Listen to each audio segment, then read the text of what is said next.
Exactly 2 months after discovering a woman's body dumped in a southeast side field. Colascio Mercy Brown is accused of shooting and killing 24-year-old Desiree Fisher on August 4th near South Cross Ranch Road. KENS 5 reporter Megan Reyna joins us live from Public Safety Headquarters with what led investigators to the suspect. Megan? ECs, there were several pieces of key evidence that investigators were able to uncover over the last few months, which included talking to witnesses, getting a GPS tracker which was on the victim's car, and surveillance video. August 4th, around 4 in the afternoon, someone driving by this grass field spotted a woman's body. She was later identified as 24-year-old Desiree Fisher. Investigators believe she was shot multiple times by 20-year-old Colascio Mercy Brown. According to the affidavit, one witness told investigators they saw two vehicles parked near the crime scene and heard multiple gunshots being fired from inside the vehicle towards the field. But documents state the witness didn't hear screams or signs that someone had been hit. Investigators later interviewed friends of the suspect. One friend reportedly told them on August 3rd Brown had said he was going to kill her. After that, the friend claims he drove off with Fisher in her car. Once that friend heard about the shooting on the news, they called police. Investigators were then able to get the GPS location of Fisher's vehicle that Brown was driving and his cell phone records. The affidavit claims both revealed he was at the scene of the crime in the overnight hours going into August 4th. And on top of that, it claims surveillance. A hot wind whispered across the grasses that afternoon, carrying dust and secrets. In the low light of early evening, something lay broken in a field, not quite hidden, but far from help. The tall blades of grass trembled over her body. Bullets had told their story in cruel punctuation. The car she once cherished was gone, sold. And the woman who once dreamed, hoped, loved, had been reduced to a whisper in that empty field. She was 24 years old. Her name was Desiree Fisher. On August 4, 2023, her life ended violently. Found by passers-by in the 5400 block of South Cross Ranch Road, in San Antonio's southeast side, her bullet-riddled body lay abandoned in grass that would not remember her name. Investigators counted shell casings strewn near her. No identification remained. No witnesses had stepped forward immediately. A woman, full of life, dreams, and promise, was gone. And the quiet city streets grew louder with questions. Within weeks, those questions would point not to a stranger in the dark, but to someone she knew. Someone she trusted. And that twist would turn her story from an anonymous crime into a betrayal. But this was not a random shooting. This was violence close to the heart, carried out in the night, with precision, or at least with intent. And it would not go unanswered. Before we go deeper into the crime itself, before the blood in the grass, before the forensic evidence, before arrests and trials, there was a life. And in that life, hints of light and shadow that foreshadowed tragedy. Desiree grew up with ambitions. She moved with a sense of possibility, of something more than the ordinary. To those who knew her, she was vibrant, determined, someone chasing dreams. In the months leading up to August 2023, she had been seen in a red Mercedes-Benz, her car of pride, her image intertwined with it in photos and videos. She had relationships, connections, acquaintances, some close enough to hurt her someday. One of those people was Colascio Mercy Brown, 20 years old. Known in some circles as K.O., he had a relationship with Desiree. As police later pieced together, he would emerge not merely as a witness, but as the central suspect in what would become one of San Antonio's most shocking murder investigations. There were others, in the shadows, behind the scenes. Names like Zephaniah Tackle Cleaver, 17, and DeMarcus Whitley, 18, would also surface in police filings. They were charged later, accused of conspiring in her murder. But those are names on paper. To know what truly happened, we must follow the trail of moments, the whispers, the warnings, the late nights, the cars, the messages. In time, we'll see how the bright promise of a life can be extinguished, how someone smiling one day can be silenced the next. For now, look at that field. Feel the hush. That was where Desiree's story ended, and where someone else's nightmares began. Before her name was whispered in headlines or echoed through police scanners, Desiree Fisher was simply a young woman in search of purpose. Friends remember her as ambitious, lively, and always on the move, someone who dreamed of making a difference, someone who wanted more from life than what the streets of Newark or the neighborhoods of San Antonio could offer. She loved fashion, cars, and the thrill of independence. But beneath her easy smile was a quiet determination to rise above struggle. She had recently moved to San Antonio, Texas, with plans that looked bright on paper, a steady job, her own car, her own space. She was working towards something stable, maybe even a law enforcement career one day, according to family accounts. The kind of life where she could help people and protect others from the chaos she had seen around her. But like so many young adults trying to find their footing, Desiree was learning that dreams can pull you into dangerous places, especially when love and trust are involved.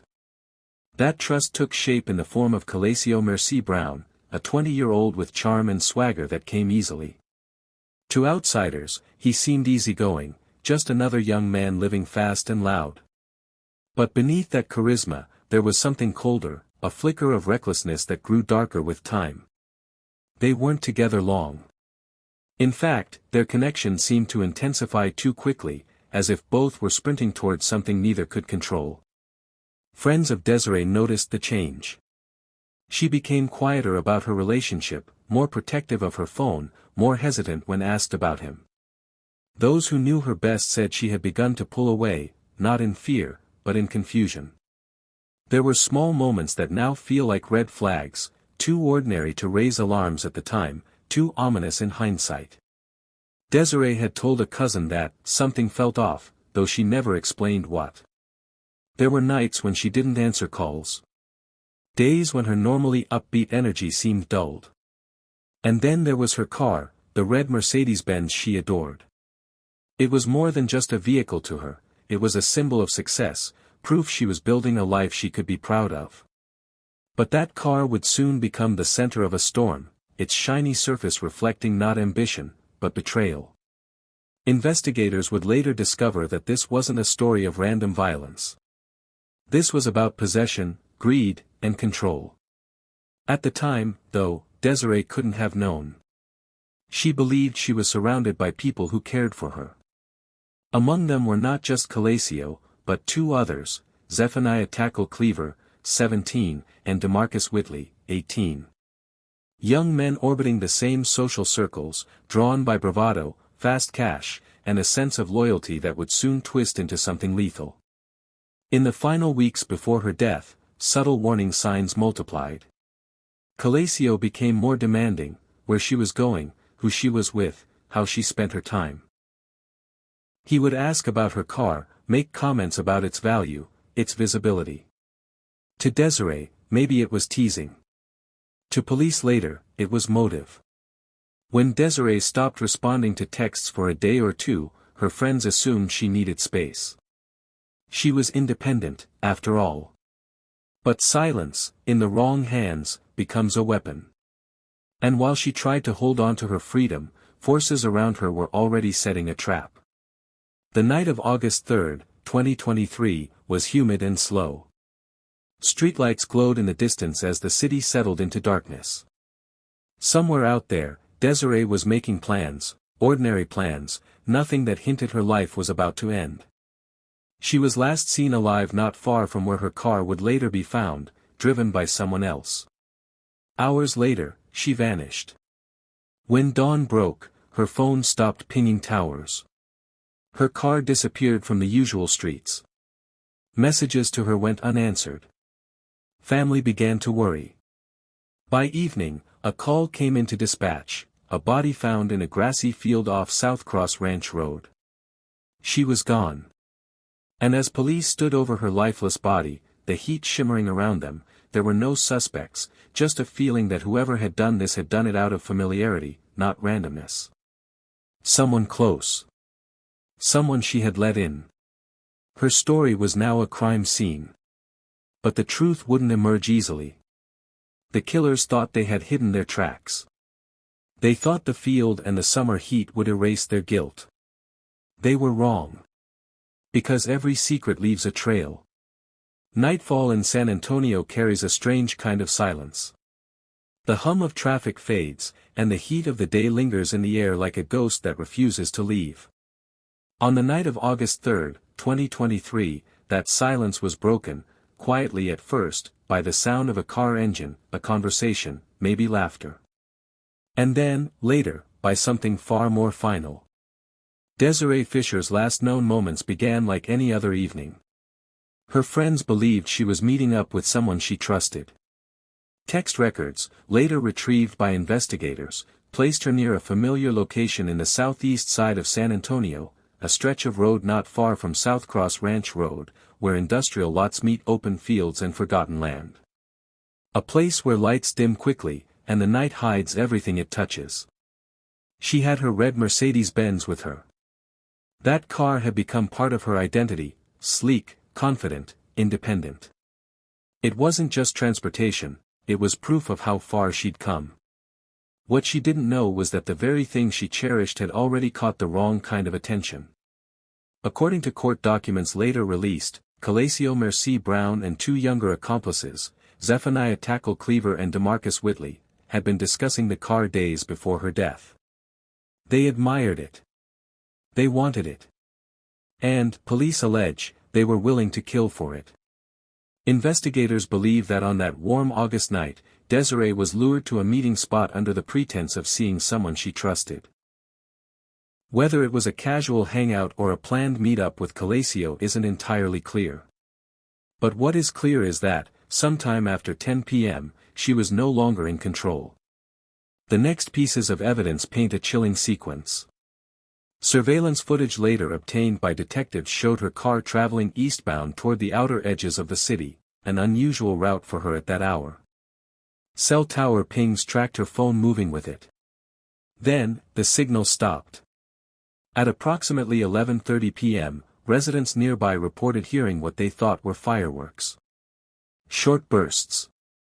Sharp cracks that echoed in the empty lots. No one called it in. Not at first. It was only the next day, under a punishing Texas sun, that a passing driver saw something in the field, a shape among the grass, unmoving. The call to 911 came in just before noon. Deputies arrived within minutes, and the scene was grim. There, lying face down in the tall grass, was Desiree Fisher. She had been shot multiple times. The position of her body suggested she had either tried to run or was dragged after falling. There were no signs of robbery, no purse, no phone. But her car, her prized red Mercedes, was gone. Detectives cordoned off the area, marking shell casings that glimmered faintly in the dirt. The body showed no defensive wounds, leading them to believe she may have been ambushed. This wasn't random. It was personal. Within hours, police began to piece together the fragments. Her family confirmed she had been seen with Calacio recently. Witnesses reported seeing her car days after the murder, driven by a young man matching his description. That red Mercedes would become the key. When investigators finally located the vehicle, it wasn't in her possession, it was being sold. The VIN number matched Desiree's car. And the man offering it up for sale was none other than Calacio Mercy Brown. It was a move that shocked even seasoned detectives. He hadn't just taken her car, he had attempted to profit from it, as though her death was nothing more than a transaction. Inside the recovered vehicle, forensic teams found trace DNA, fingerprints, and fibers that linked directly back to the field where Desiree's body was discovered. Ballistics matched shell casings found near her body to a weapon later connected to the group. Each clue drew the noose tighter. The chilling truth was beginning to emerge: Desiree Fisher had been murdered in cold blood, shot and abandoned by the very people she believed were her friends. But for a while, her killers believed they'd gotten away with it. They underestimated the trail they left behind, the texts, the GPS logs, the whispers of guilt that spread through their circles. The cover-up was beginning, and it wouldn't last long. For a few weeks, the story of Desiree Fisher sat on the edge of the news cycle, a mystery without resolution. A woman found dead in a field, shot multiple times. No suspects, no arrests, no obvious motive. To outsiders, it looked like another unsolved killing in a city that sees too many. But detectives in San Antonio's homicide division weren't ready to let it fade.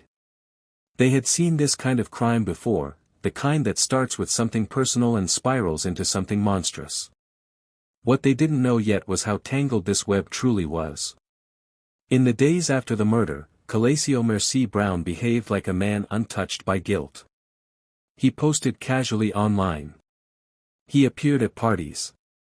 To anyone watching, it seemed as though life had simply gone on. But beneath that facade, investigators would later find a pattern of calculated deception. His first mistake was the car. Detectives traced Desiree's missing red Mercedes-Benz through license plate recognition cameras. The vehicle had been spotted days after the murder, hundreds of miles from the crime scene. It was moving, driven by someone other than its registered owner. When police finally located the car, it was being sold. Brown, the man last seen with Desiree, was trying to offload it for quick cash. He had even changed minor details in the online listing to make it look legitimate. But the VIN number didn't lie. It matched Desiree's car exactly. Once detectives had the vehicle in their possession, the cover-up began to unravel.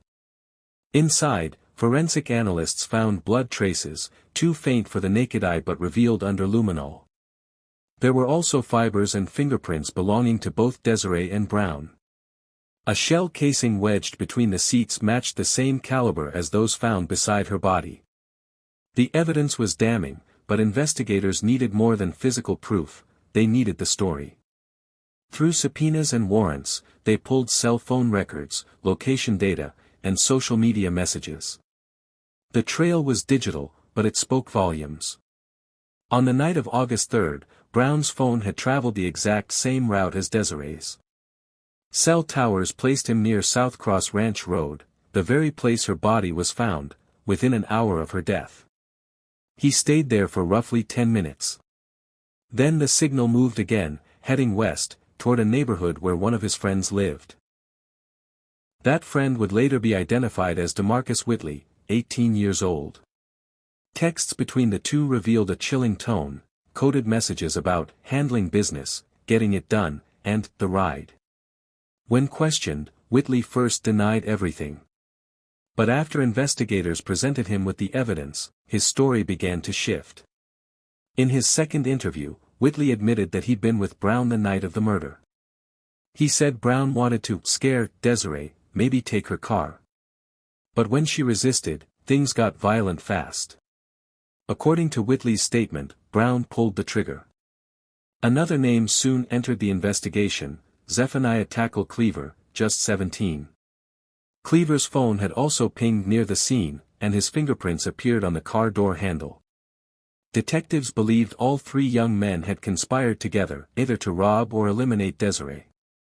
Piece by piece, the puzzle came together. Forensic teams matched ballistics, digital footprints, and physical evidence to the suspects. Surveillance footage from nearby businesses captured a vehicle resembling Brown's following Desiree's Mercedes that night. When police finally moved in for the arrest, they found Brown calm, detached, and eerily emotionless. He was taken into custody without resistance. To detectives, it was almost as if he had been expecting it.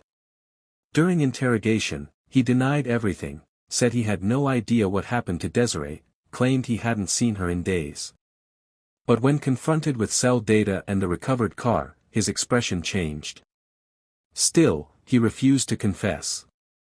But he didn't have to. The evidence spoke louder than his silence. Within weeks, all three suspects were charged, Brown with murder, and Whitley and Cleaver as accomplices to the crime. Their mugshots, young and expressionless, spread across local news sites, igniting outrage and heartbreak. For Desiree's family, it was a bitter relief. The faces of those accused weren't strangers, they were people she had once called friends. And even as police closed the case file, something about it lingered, the senselessness of it all, the fragility of trust, and the haunting reality that the motive boiled down to greed. A car. A moment. A decision that ended a life. But the story wasn't over yet. The courtroom would become the next battlefield, where Desiree's family would face her killers, and where the full story of that night would finally emerge under oath. When the courtroom doors finally opened, the air felt heavy, charged with something between grief and rage. Months of waiting had led to this moment. Every chair creaked, every whisper carried the weight of lives forever changed. The people of San Antonio came to see justice for Desiree Fisher, but as her family soon learned, justice and closure are rarely the same thing. The trial of Desiree Brown began with images that silenced the room, crime scene photos, the field, the body, the car. Each image was a blade that cut through denial. The prosecution built its case like a story told backward, starting from the end, tracing every digital breadcrumb to the night Desiree was killed. They called it a premeditated act, not a crime of passion. A robbery planned by three young men, Brown, Zephaniah Tackle Cleaver, and DeMarcus Whitley, who wanted Desiree's car and believed she was an easy target. They lured her out, shot her, and left her in the grass like she was nothing. Prosecutors showed cell tower data, surveillance footage, and text message threads that laid out the plan in chilling simplicity. "We could get it tonight," one text read. Another, hours before her death, simply said, "She won't see it coming." The courtroom listened as the lead detective described the moment they found Desiree's car being sold online by Brown himself, still registered in her name. Inside, blood and fibers matched her DNA. It was undeniable. When the prosecution finished, the silence in the room was thick enough to feel. The defense tried to cast doubt, painting Brown as a confused young man led astray by others, someone caught in over his head. They claimed he never intended to kill Desiree, that things got out of hand. But the evidence was a storm that no story could quiet. Then came the moment that broke the room. Desiree's mother took the stand. Her voice trembled but did not break. She spoke about her daughter's laughter, her drive, the way she called every night just to say she was safe. "Now," she said softly, "the phone never rings." The courtroom was silent except for quiet sobs. Even the jurors looked down, unable to meet her eyes. When the verdict came, it fell like thunder. Guilty of murder. Desiree Brown was sentenced to life in prison for the killing of Desiree Fisher. There would be no parole for decades. His accomplices, Cleaver and Whitley, faced their own trials. Cleaver, just 17 at the time of the murder, was tried as an adult. He eventually accepted a plea deal for his role in the plot, receiving a lengthy sentence that would stretch deep into his adulthood. Whitley, too, was convicted for his part, charged as an accomplice to murder, serving years behind bars for helping plan and cover up the crime. None of them showed remorse in court. Brown sat motionless as the sentence was read. No tears, no reaction, just the faint sound of chains clinking as deputies led him away. For Desiree's family, there was a hollow kind of victory. The system had done its job, but no amount of punishment could return what was taken. If there's one thing her story forces us to confront, it's this: how do we truly know the people we let into our lives? How do we tell the difference between love and control, affection and manipulation, safety and danger, before the moment when it's too late to escape? Those are the questions that linger in the silence Desiree left behind. As darkness falls over that field once more, her story reminds us that evil doesn't always wear a mask. Sometimes it wears a familiar face. If you or someone you know is experiencing threats, control, or abuse, reach out for help. Don't wait for the silence to speak for you. And to all who hear Desiree's story, remember her not for how she died, but for the light she carried.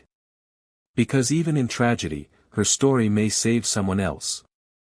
This was the story of Desiree Fisher. If her story moved you, share it. Let her name be heard. Like this video to help others find it. Subscribe to Dark Matters True Crime.